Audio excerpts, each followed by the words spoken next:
அழகுமுத்துக்கோன். தூத்துக்குடி மாவட்டம் நாகலாபுரம் அருகிலுள்ள கட்டாளங்குளம் கிராமத்தில் பிறந்தார். சிறு வயதினிலேயே சிறந்த போர் முறைகளை கற்றுத் தேர்ந்தார். எட்டயபுரம் மன்னரின் படை தளபதியாகவும் மிக நம்பிக்கையான சேர்வைக்காரராகவும் பணியாற்றினார்.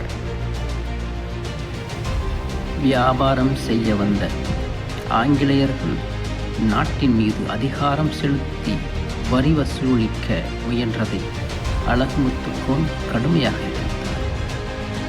கம்பெனி படைகளை எதிர்த்து பல போர்களை நடத்தி ஆங்கிலேய தளபதிகளுக்கு சிம்ம சொப்பனமாக விளங்கினார்.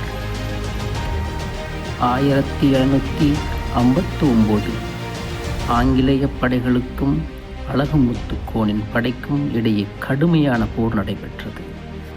போரில் ஆங்கிலேயரிடம் சிக்கிய மாவீரன் அழகுமுத்துக்கோனையும் அவரது தளபதியையும் நேருக்கு நேர் சந்திக்க பயந்த ஆங்கிலேய படை அவர்களை பீரங்கி